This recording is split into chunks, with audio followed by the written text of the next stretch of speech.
Hello दोस्तों। आप सभी का स्टडी विद कॉन्सेप्ट चैनल पर स्वागत है।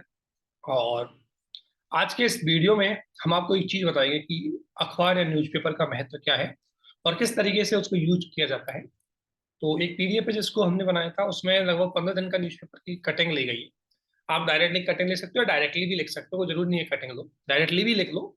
लेकिन सबसे इंपॉर्टेंट पार्ट है कि न्यूज़पेपर आपके लिए कितना इंपॉर्टेंट हो सकता है यदि आप उसको यूज करें तो। बेसिकली दो न्यूज़पेपर आप फॉलो कर सकते हैं यदि हिंदी मीडियम के हैं, एक तो दैनिक दैनिक जागरण और एक थोड़ा द हिंदू। और यदि आप इंग्लिश मीडियम के हैं तो the Hindu and the Indian express दोनों फॉलो कर सकते हैं, दोनों बहुत सफिशियंट है अगर आपने अच्छे से उनको फॉलो किया। आज हम दैनिक जागरण के बारे में आपको किस तरीके से कुछ मतलब आपके लिए हेल्पफुल हो सकता है, किस तरीके से आप उसका यूज कर सकते हो, क्योंकि न्यूज़पेपर बेसिकली कितने तरीके से आपके लिए काम आ सकता है वो चीजें हम इसमें देखें। तो एक ये शेयर कर रहा हूं मैं आपको स्क्रीन। देखो न्यूज़पेपर का सबसे पहले अगर हम बात करें कि न्यूज़पेपर का आप कितने तरीके से यूज कर सकते हो, उसकी अगर मैं बात करूं सबसे पहले, तो सबसे पहले एक स्क्रीन में शेयर करता हूं आपको व्हाइट बोर्ड की। न्यूज़पेपर की अगर मैं बात करूं कि न्यूज़पेपर हमारे लिए इंपॉर्टेंट क्यों है।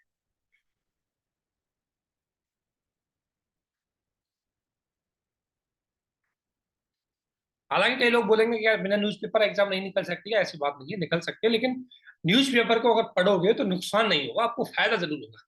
आप इसका ज्यादा से ज्यादा अच्छे से यूज कर सकते हैं। लेकिन न्यूज़पेपर हमारे लिए महत्वपूर्ण क्यों, पहले तो, और दूसरा इसको किस तरीके से पढ़ना चाहिए, दो पार्टों का हम बात करेंगे। सबसे पहले अगर इसके महत्व की बात करें तो न्यूज़पेपर आपको जो करंट में हो रही घटनाओं से आपको जोड़ेगा। तो करंट की घटनाओं से आपको जोड़ेगा।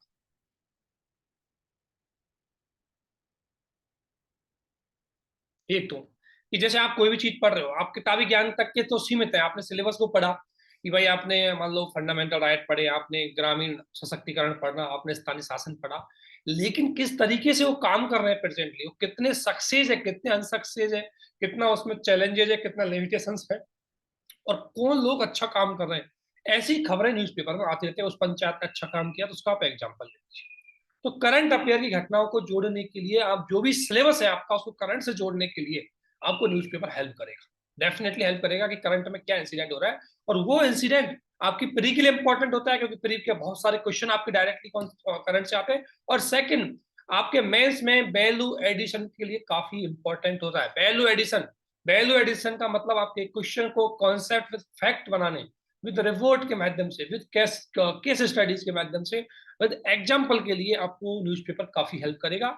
एक तो इसलिए, दूसरा, आपको जो भी चीज आप पढ़ रहे हैं अगर मैं बात करूं तो ये प्री प्री में आपको ऑब्वियसली प्री के कम से कम लगा ले, अगर कोशिश करें तो 20 क्वेश्चन डायरेक्टली इनडायरेक्टली इन्वॉल्वमेंट होते हैं, कम से कम करंट से 10, मैं अगर एवरेज लेके चलूँ 1520 क्वेश्चन आपके डायरेक्टली एंड इनडायरेक्टली इन्वॉल्व होते हैं करंट अफेयर से।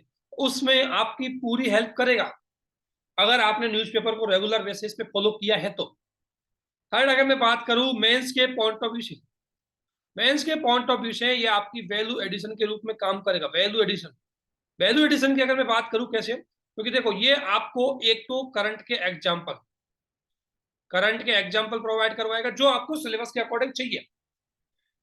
सिलेबस के अकॉर्डिंग जो आपको एग्जाम्पल चाहिए वो सारे एग्जाम्पल ये आपको प्रोवाइड करवाते हैं।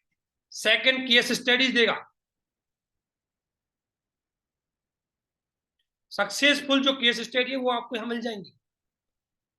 थर्ड की अगर मैं बात करूं इसमें डेटा अवेलेबल हो जाएगा, डेटा देगा। फोर्थ, आपको रिपोर्ट्स के बारे में कोई रिपोर्ट्स आएंगी करंट में उनके बारे में कि भारत का भाई ग्लोबल जेंडर गैप रिपोर्ट में कितना रैंकिंग आई है, जैसे 2022 में अगर देखें तो 146 में से 135 में रैंक है। तो उस तरीके से अलग अलग सारी चीजें हैं वो आप अखबार में से पढ़ सकते हैं। तो ये इस तरीके, इसके अलावा सबसे बढ़िया फायदा ये होगा कि आप जो थ्योरी पढ़ रहे हो, सिलेबस में, उसको आप व्यवहारिक जीवन से जोड़ सकते हैं। व्यवहारिक,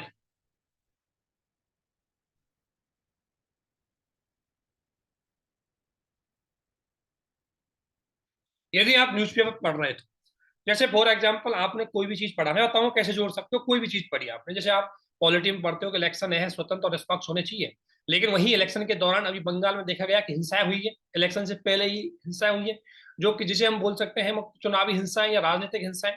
तो कैसे वो स्वतंत्र निष्पक्ष चुनाव को इफेक्ट कर सकती है। तो जो चीज आप प्रैक्टिकली थ्योरी, जो चीज आप किताबों में पढ़ते हो उसको प्रैक्टिकली होते हुए देखोगे तो आप सब्जेक्ट को बेटर तरीके से कनेक्ट कर पाओगे। ठीक है ना। इसके अलावा टॉपिक की अंडरस्टैंडिंग के लिए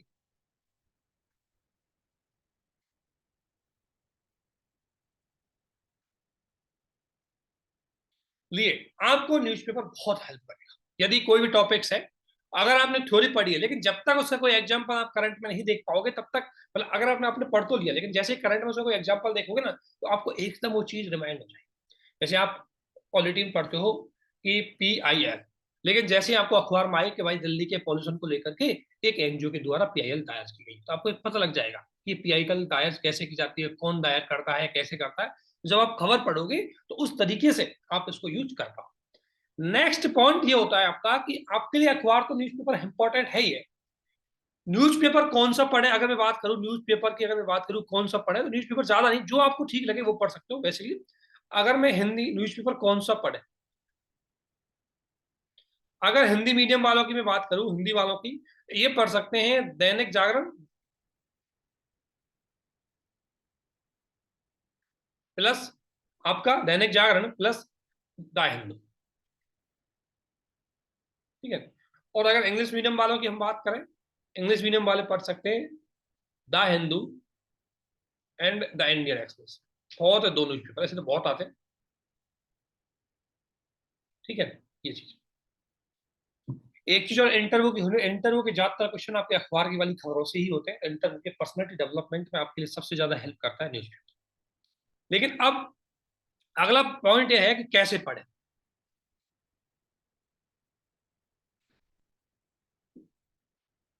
देखो न्यूज़पेपर पढ़ने के लिए सबसे पहला काम, अगर आप न्यूज़पेपर पढ़ने बैठे हैं तो एटलीस्ट आपको पता होना चाहिए कि मुझे क्या पढ़ना है।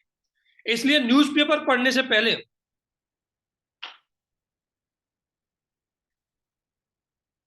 आपको बेसिक PYQ प्लस सिलेबस तैयार करना है, सिलेबस सिलेबस को समझना है। जैसे आपने सिलेबस समझा, PYQ को समझा, तो आपको पता है कि कई बार, जैसे एक एग्जांपल मैं अगर दूं, एग्जांपल अगर हम देखें, जैसे मान लो कि मेरे सिलेबस का पार्ट है 73वां संविधान संशोधन। इसका मतलब यह है स्थानीय शासन से संबंध, ये स्थानीय शासन से संबंध है। अब ये मेरे सिलेबस का पार्ट है। और PYQ क्या आया था, PYQ आया था कि स्थानीय शासन में महिला सशक्तिकरण की, मतलब स्थानीय शासन ने महिला सशक्तिकरण को बढ़ाया है, इसकी आलोचनात्मक परीक्षण करने के लिए। अगर ऐसा क्वेश्चन है तो आपको पता है स्थानीय शासन आपने लोगों ने उसमें पढ़ लिया, लेकिन ये महिला सशक्तिकरण हुआ है नहीं हुआ, इसके लिए आपको एग्जाम्पल चाहिए, इसके लिए केस स्टडी चाहिए कि भाई कोई सक्सेसफुल केस स्टडी है या नहीं है। अगर कुछ आपको एक पक्ष लेना है कि नहीं महिला सशक्तिकरण हुआ है, आप एग्जाम्पल दे दीजिए कि ये महिला, इस पंचायत की जो महिला है इसने मीना वैन महिला हुई थी, ऐसे कई राजस्थान की जो महिला है राजपूत, एक राजपूत महिला करके हुई थी, वो उसने काफी अच्छा काम किया। तो कई लेडीज है जिन्होंने बहुत अच्छा काम किया, तो उनका आप बेस्ट केस स्टडी आप इसमें दे सकते हैं। ये खबरें आती करंट अफेयर, ये खबरें आती कोई केस स्टडी के अंतर्गत आपको दी गई है उसमें, वो चीजें आपको यहाँ पता होनी चाहिए। न्यूज़पेपर को पढ़ने से पहले आपको थोड़ा बेसिक चीजें पता होनी चाहिए, तभी जाकर के आपको पता लग जाएगा कि मुझे न्यूज़पेपर में पढ़ना क्या है। ठीक है। न्यूज़पेपर की इससे आपको न्यूज़पेपर की डिमांड पता लग जाएगी, न्यूज़पेपर की इससे आपको न्यूज़पेपर की डिमांड, मांग पता लग जाएगी। अगर आपको पता है कि UPSC की डिमांड क्या आती है तो आप न्यूज़पेपर की डिमांड को पकड़ लोगे कि न्यूज़पेपर से मुझे क्या पढ़ना है। ठीक है ना। उस चीज के लिए आपके लिए काफी अहमद और काफी महत्वपूर्ण होगी ये चीजें, इसलिए इसको थोड़ा सा ध्यान में रखना हमारे लिए जरूरी है। जैसे अभी आपके समक्ष अगर मैं बात करूं, मैंने आपको बताता हूँ कैसे हम इन चीजों को हम इम्प्लीमेंट करेंगे। जैसे ये आपके समक्ष एक मैंने इसमें लिए हैं बहुत सारे, ठीक है, बहुत सारे एग्जाम, मतलब एक बहुत सारी, ये लगभग आपको अगर देखा गया ये 15 तारीख से लेकर 15 जून से और लगभग 7 जुलाई तक का न्यूज़पेपर है। और मैंने इसमें लगभग लगभग मैं कटिंग करके रख लेता हूँ, उसके बाद मैं लिखता रहता हूँ कहाँ यूज करना है। इस तरीके से आप इसको दो तरीके से कर सकते हैं, या तो डायरेक्टली आप लिख सकते हो अपनी कॉपी में, देखो नोट जरूर बनाए थोड़ा सा, क्योंकि हम डेली अखबार पढ़ते हैं भूल जाते हैं थोड़ी देर बाद। ठीक है ना। तो जैसे ये लिखा हुआ है, दूरदर्शी सोच से जल संकट दूर करने में महिला ग्रामीणों की आय भी बढ़ी। दो चीज इसमें आएगी, इसका दो तीन चीजें आप यूज कर सकते हैं कि एक तो जल संकट है, अगर जल संकट है तो इसका मतलब ग्रामीणों की आय में फर्क पड़ेगा, वो केस स्टडी में काम आ सकता है आपके लिए। कि वाटर क्राइसिस है किसी देश की इकोनॉमी को इफेक्ट कर सकता है, रूरल डेवलपमेंट को कम कर सकता है, ये बात सही है या नहीं है, तो बिल्कुल यहां से पता लग जाएगा कि हाँ, जल संकट की वजह से ग्रामीणों की आय है वो कम होती है, अर्थात जल संकट का हम समाधान कर देंगे तो ग्रामीणों की आय को हम बढ़ा सकते हैं। इसलिए जल संकट प्रबंधन ग्रामीण विकास में महत्वपूर्ण भूमिका निभा सकता है। एक तो इसलिए यूज हो सकती है। सेकंड चीज इसका यूज कि इसमें एक महिला सरपंच के द्वारा, एक महिला सरपंच है अनु ठाकर, जिसके द्वारा रोपा पंचायत कुल्लू को, यानी रोपा नाम की एक ग्राम पंचायत है कुल्लू में, कुल्लू आप जानती हैं हिमाचल प्रदेश में है, उसमें जल संकट प्रबंधन की समस्या का समाधान कर दिया एक पंचायत ने। कैसे किया? उस पंचायत ने अपने वहां लोकल लेवल पर जितने भी बांध थे, जितने भी जल भंडारण टैंक थे, उनको बना दिया ताकि बरसात में पानी स्टोरेज हो जाए और उसी पानी को जब बरसात नहीं आती है उस समय उसका यूज कर सके। इस तरीके की केस स्टडी की गई है इसके द्वारा, वो केस स्टडी आप इसमें एग्जाम्पल में लिख सकते हैं। दो जगह ये काम आ सकती है आपके। पहला, ये आपदा प्रबंधन में आ सकती है, और दूसरा ये आपके सामाजिक न्याय में महिला सशक्तिकरण के लिए आ सकती है, या पॉलिटी के अंतर्गत आपका 73वां 74वां संविधान सशक्तिकरण से संबंधित आ सकते हैं, उनसे संबंधित। वहां आप तीन चार चीजों को यूज कर सकते हो यदि आपको पता है कि सिलेबस में कैसे आता है। तो बस ये खबर है, लेकिन इसे निकालना इस तरीके से है आपको कि इसका आपके लिए क्या इंपॉर्टेंट है, और निकालने के लिए कोई भी खबर को इंपॉर्टेंट बनाने के लिए आपको उसके महत्व के बारे में पता होना चाहिए, और महत्व के बारे में पता करने के लिए आपको सिलेबस और यूपीएससी की डिमांड का पता होना चाहिए। जैसे ये खबर है कि बंगाल में हिंसा में के डर से भागे 57 परिवारों की वापसी, अर्थात हिंसा से किस तरीके से समाज को नुकसान होता है। अगर किसी क्षेत्र में हिंसा होती है तो विस्थापन की समस्या उत्पन्न होती है, अगर किसी क्षेत्र में हिंसा होती है तो डेवलपमेंट बाधित होता है। वो एग्जाम्पल आपकी यहाँ है।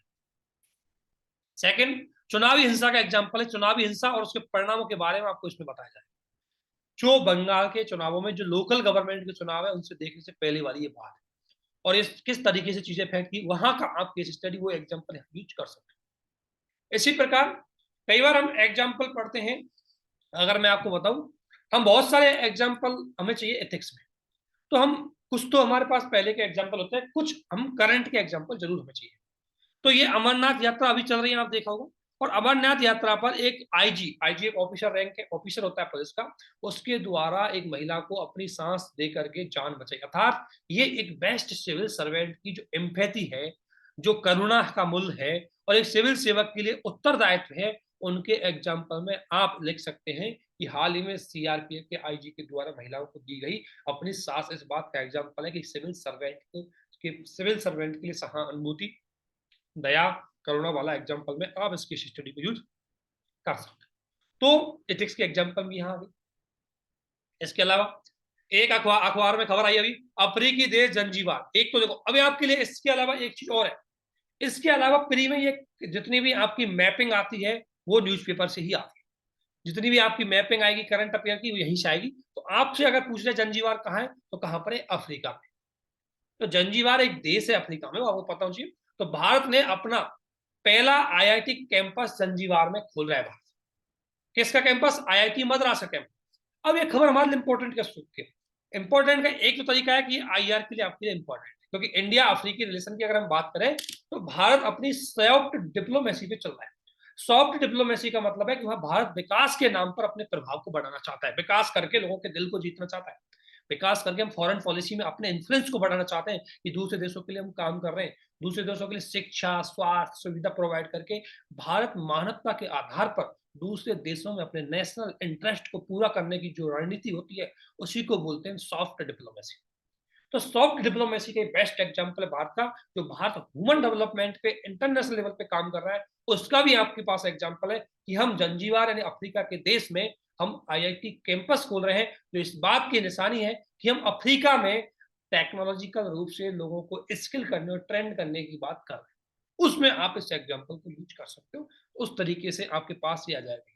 तो वहां आप आएगा उच्च शिक्षा में, अब उच्च शिक्षा का अंतरराष्ट्रीयकरण, अगर हाई एजुकेशन की बात करें, अंतरराष्ट्रीयकरण करें, तो भारत इस लेवल पर अब जंजीबार एंड अफ्रीका कंट्री में ये चीजें खुल रहा है। वो चीजें इसमें दिखाई गई है, वो इसमें पूरी आपको मिल जाएगी किस तरीके से शिक्षा मंत्री ने अपना एग्रीमेंट किया है कि किस तरीके से उसकी बात की जाएगी। तो ये कहानी पढ़ना ठीक है, लिखना आपको इतना सा पॉइंट है, बस नोट्स ऐसे बनाना, पढ़ना इसको है, लिखना सिर्फ इतना है, और आपको पता होना चाहिए इसका यूज कहाँ कहाँ आ सकता है।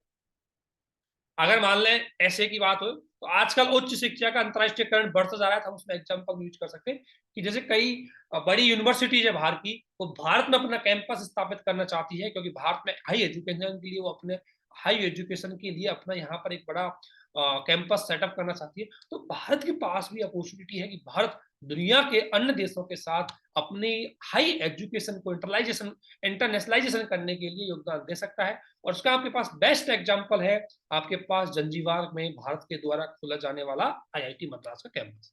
ठीक है, ये मैंने बता दिया। ऐसे मेरे पास इसमें बहुत है, मैं ज्यादा पूरा नहीं बताऊंगा, मैं आपको जस्ट बता रहा हूँ। एक एग्जांपल ये आपके पास यहाँ दिया हुआ है कि असम में 8 आदिवासी संगठनों ने असम में 8 आदिवासी संगठनों के 1182 सदस्यों ने सौंपे हथियार। ये किस बात का एग्जाम्पल है? ये है आपके आत्मसमर्पण पॉलिसी। उग्रवाद के समाधान के लिए हमने एक रणनीति अपनाई है, आत्मसमर्पण प्लस विस्थापन पुनर्स्थापन, आत्मसमर्पण प्लस पुनर्स्थापन। तो आत्मसमर्पण की रणनीति हमारी सफल होती दिख रही है, क्योंकि असम में उग्रवादी संगठन बहुत आगे, उल्फा बोडो है, ये बहुत आगे चल रहे हैं। तो इनको रोकने के लिए हमने जो आत्मसमर्पण नीति अपनाई थी, इंटरनल सिक्योरिटी के अंतर्गत आपका एक टॉपिक है पूर्वोत्तर भारत की समस्याएं, तो उस टॉपिक का इस एग्जाम्पल को दे सकते हैं कि आत्मसमर्पण पे भारत काम कर रहा है। और अभी असम में हाल ही में विभिन्न प्रकार के उग्रवादी संगठनों के लगभग 1182 सदस्यों के द्वारा आत्मसमर्पण किया गया है, हथियारों को सौंपा गया है। तो ये इस बात की निशानी है कि उग्रवाद धीरे धीरे भारत में कम होने जा रहा है। उसका एग्जाम्पल आप इसको लिख सकते हैं। खबर छोटी सी है, यूज आपको करना है, यूज आपको करना है। इस तरीके से आपको अखबार में चीजें ध्यान रखने कैसे कैसे हमें काम करनी है। तो इसलिए दैनिक जागरण आपके प्री के पॉइंट ऑफ व्यू से, आपके मेंस के पॉइंट ऑफ व्यू से, आपके इंटरव्यू के पॉइंट ऑफ व्यू से, हर जगह से ये दैनिक जागरण आपके लिए मूल्यवान हो सकता है। इसमें से खबर आपको निकालना आना चाहिए। तो ये एक ही दिन की खबर थी, शायद मुझे लगता है 4-5 जो खबर है एक ही दिन की थी, तो ये आपकी काफी हेल्पफुल हो सकती है। इसके बाद यदि कोई अच्छा सा एडिटोरियल आता है तो वो आपके लिए हेल्प हो सकता है, लेकिन इसके लिए आपको थोड़ा सा सिलेबस और पीवाईक्यू को समझना होगा, तब जाकर के आप न्यूज़पेपर के महत्व को समझ पाएंगे।